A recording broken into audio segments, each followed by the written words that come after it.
एक दिन की बात, प्रहलाद जी अपने घर गए तो हिरण्याकश्यपु ने बहुत प्यार किया, बहुत प्यार किया और धीरे से बोले, बेटा तुम्हें कितने पाठ याद हो गए?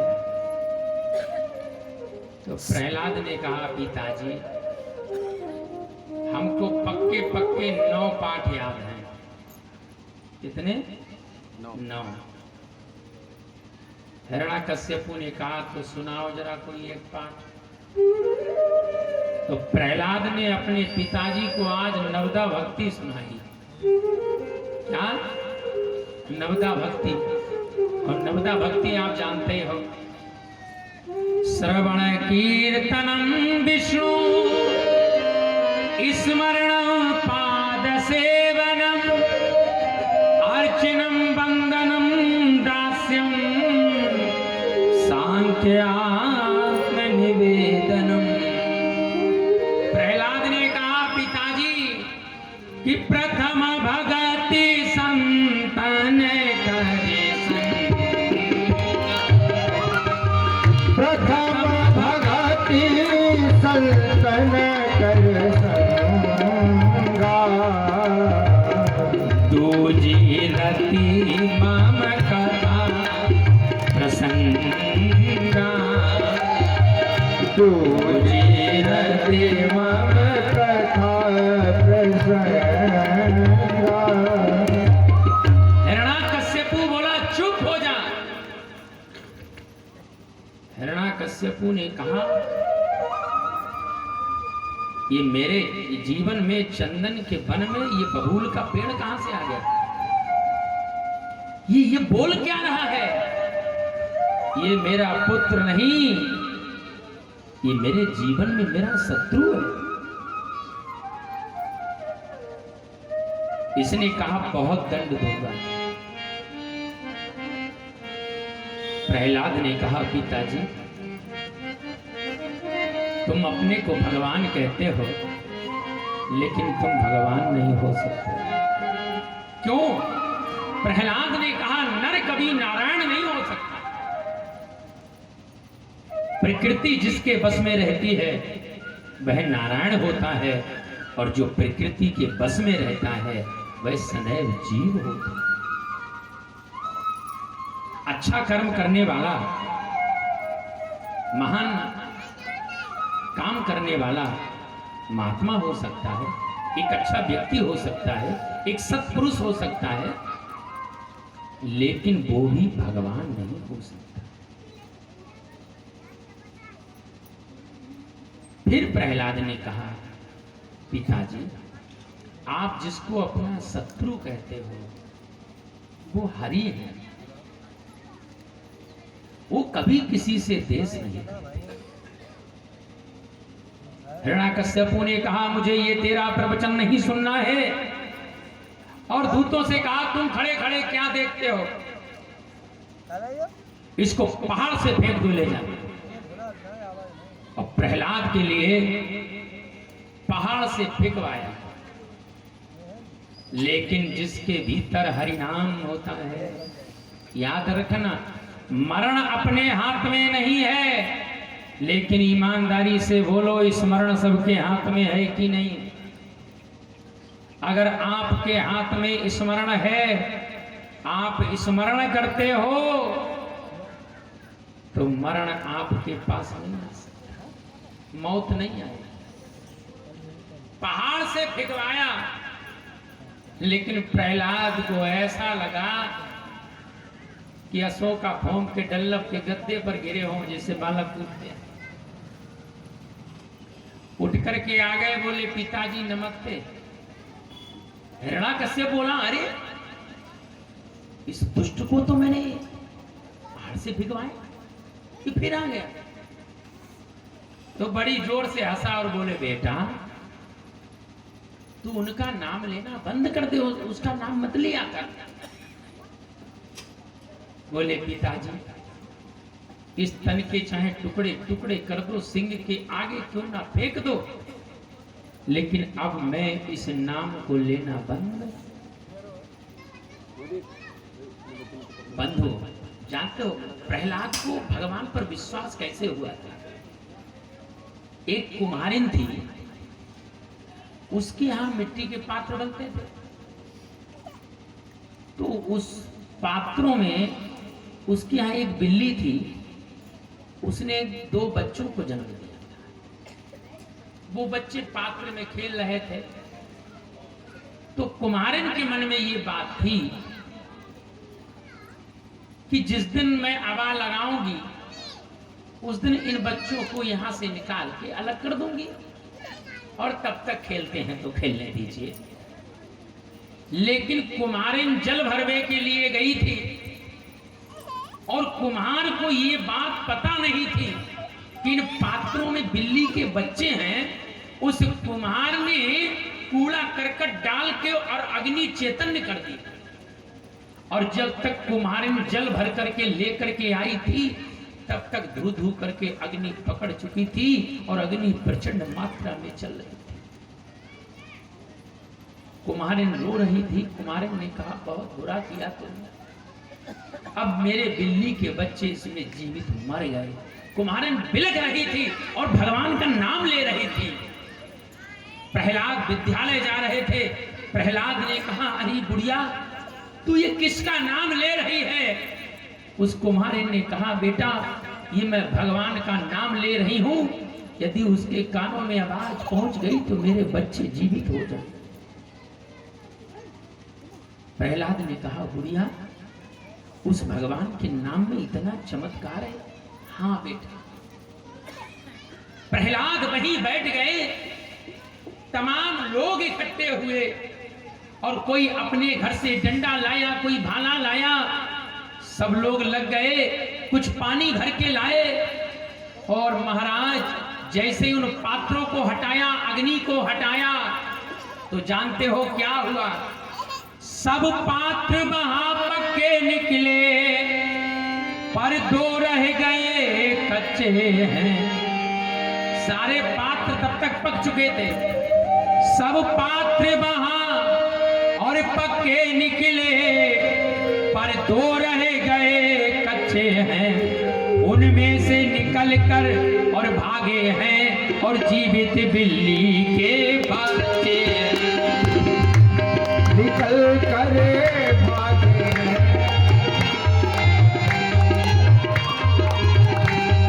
सब पात्र वहां और पक्के निकले, पर 2 रह गए कच्चे हैं। उनमें से निकल बच्चे भागे, जीवित बिल्ली के बच्चे। उनमें से निकल बच्चे भागे, जीवित बिल्ली के बच्चे। जब ये दृश्य देखा, प्रहलाद ने अपनी आंखों से अटल विश्वास हो गया कि भगवान है। बस आज पहाड़ से फेंकवाया, प्रहलाद को कुछ नहीं हुआ, और तो और खौलते हुए तेल के कढ़ाई में डलवाया, कुछ नहीं हुआ। फिर हाथी को हिरण्यकश्यपु ने कहा, इसको हाथी के पैर के नीचे दबाया, लेकिन प्रहलाद का बाल बांका नहीं हुआ। और तो और सैनिकों से कहा कि जहर लेकर के आओ, और जहर पिलाया, लेकिन वो जहर भी अमृत हो गया। क्या किया जाए? तो बहुत प्रताड़ित कर रहा था, इतने में इसकी बहन आ गई, जिसका नाम है होलिका। उसने कहा, भैया ये छोटे छोटे बच्चे ऐसे थोड़ी नहीं दंड दिया जाता है, आप टेंशन मत लीजिए, मैं समझा दूंगी। प्रहलाद ने कहा, बुआ जी आप भी एक बात सुन लीजिए, कि तुमको जो कुछ दिखलाना हो और तुम भी कर्तव्य दिखला डालो, पर नाम न लेना और छोड़ूंगा चाहे अंग अंग तोड़ डालो। चाहे अंग अंग तोड़ डालो। तुमको जो कुछ और दिखलाना हो, तुमको जो कुछ दिखलाना हो, तुम भी कर्तव्य दिखलाना हो। पर नाम न लेना छोड़ूंगा चाहे मेरे अंग तोड़े डालो।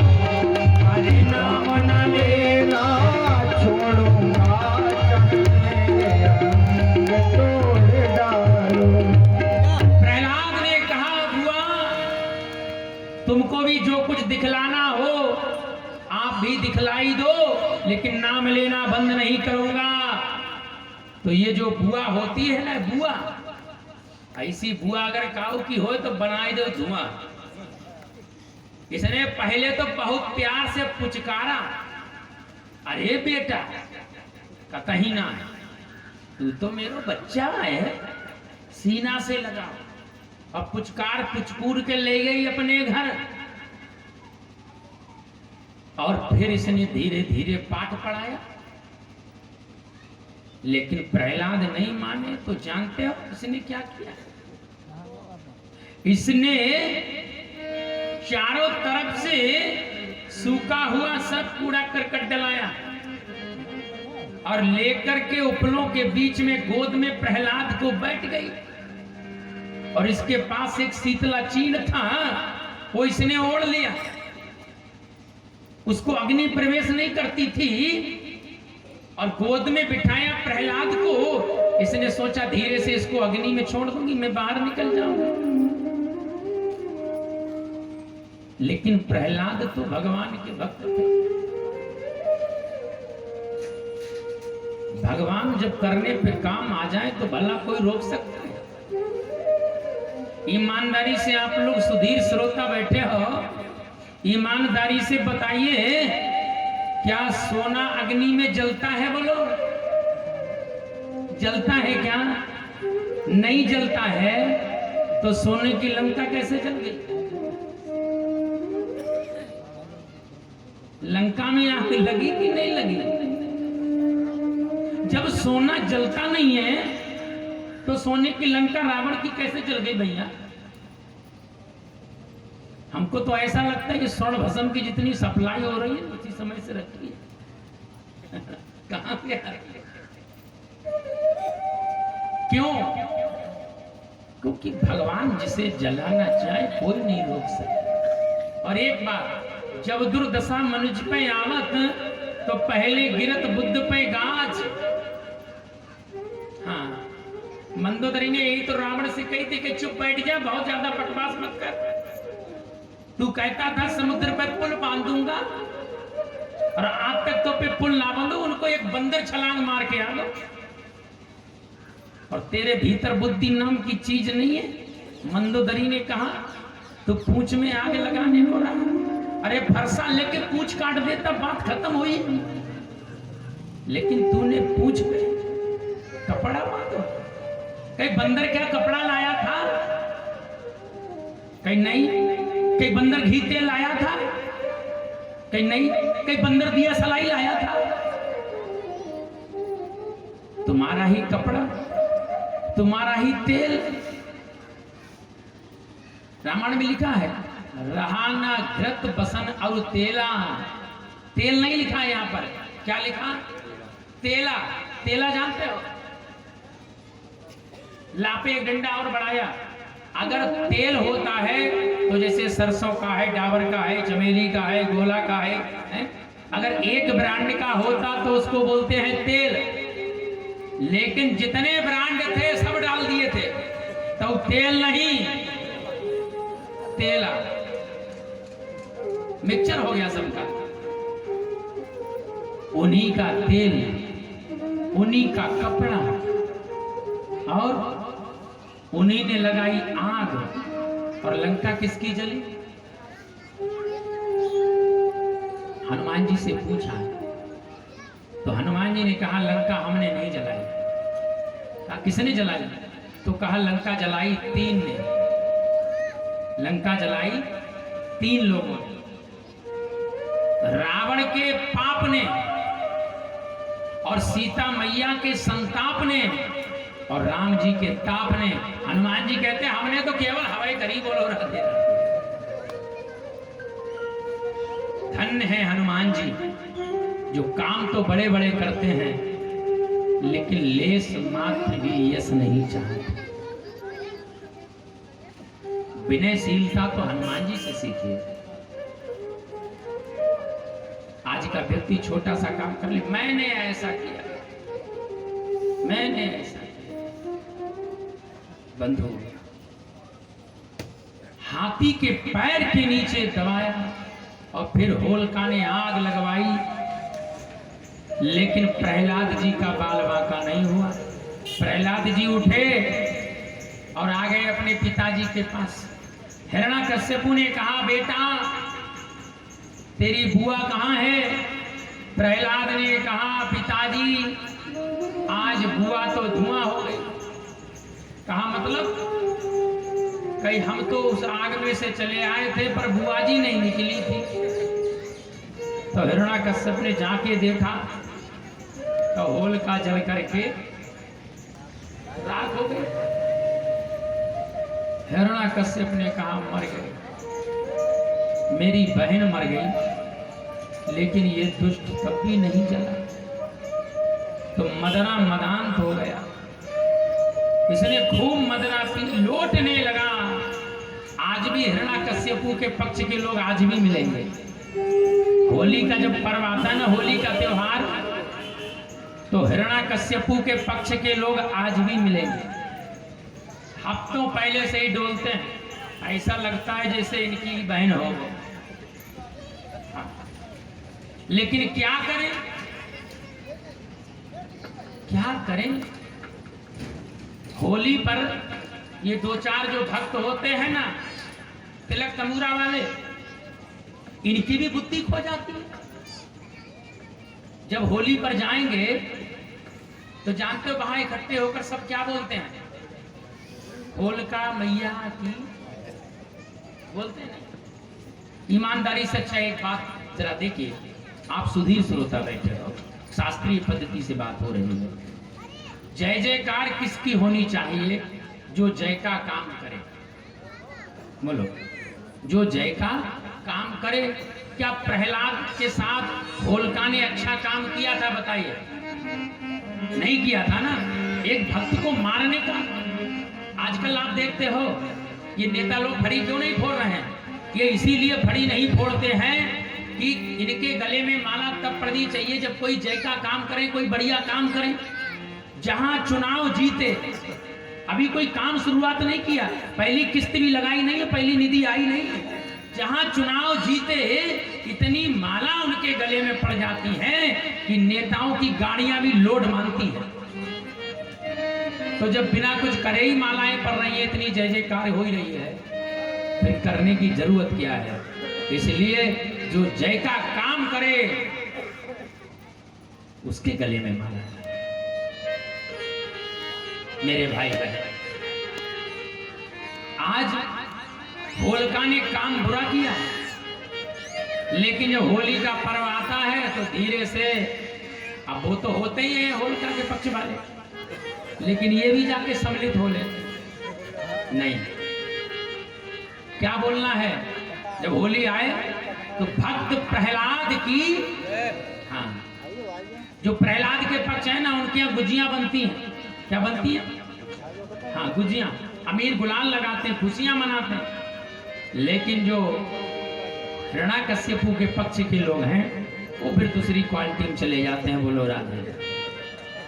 अंत में हिरण्याकश्यपु ने कहा बेटा अभी भी मान जा, लेकिन प्रहलाद मुस्कुराए, बोले वाह। अंत में इसने एक लोहे के गर्म खंभे से प्रहलाद को बांधा और बोला बेटा, ओ राम नाम के दीवाने, और बदला अब धुन का जाम कहां, आराम कहां, विश्राम कहां, अब बदला तेरा नाम कहां। कहाँ विश्राम कहाँ, बदलाव तेरा राम कहाँ। इसने एक लोहे के गर्म खंबे से बंधवा दिया और कहा बेटा अब बता तेरा भगवान कहाँ है, कहाँ है तेरा ईश्वर। तो प्रहलाद ने ये नहीं कहा पहले तपस्या करो, माला करो, पूजा करो, नहीं। प्रहलाद की निष्ठा थी। कोई कहता है भगवान निराकार है, कोई कहता है भगवान साकार है। भगवान ना निराकार है और ना भगवान साकार है, भगवान तुम्हारी भावनाओं के तदागार हैं। ध्यान से सुनो, हम लोग खामोखा निराकार साकार के चक्कर में पड़े हैं। भगवान तुम्हारी भावनाओं के तदागार हैं। प्रहलाद की निष्ठा एक खंबे में हो गई तो ईमानदारी से बोलो भगवान खंबे से प्रकट हुए कि नहीं हुए। लेकिन हम हिंदुओं की निष्ठा ऐसी है ना, एक दिन यहाँ गए शंकर जी पे चल चढ़ाया, एक दिन हनुमान जी पहुंच गए, एक दिन वहां पहुंच गए, एक दिन वहां पहुंच गए और निष्ठा कहीं है नहीं। तो ये नालायक एक दिन चद्दर चढ़ाने पहुंच जाते हैं। अरे तेरे इतने देवी देवता, इनसे भलो ना है हैं? वहां पर तेरे मुर्दों पे चद्दर चढ़ाने से कल्याण होगा। निष्ठा एक जगह हो। अच्छा देखो, एक जगह लगातार फावड़े मारते रहो, ईमानदारी से बोलो जल निकलेगा कि नहीं। और 50-50 फावड़े मिलकर के पूरे लखनऊ हैं, जल निकलेगा। जिंदगी भर मारो 50-50 फावड़े, कभी जल नहीं निकलेगा। इसीलिए इष्ट एक होना चाहिए, कंत एक होना चाहिए, निष्ठा तो हो। जैसे प्रहलाद को मारने के लिए हिरण्याकश्यप ने तलवार निकाली, उसी समय गड़गड़ाते हुए भगवान नरसिंह प्रकट हुए और बस गोद पर ले लिया। हिरण्याकश्यप से कहा देख, न ऊपर है, न नीचे है, न बाहर है, न भीतर है, न नर है, न पशु है, न कोई शस्त्र है।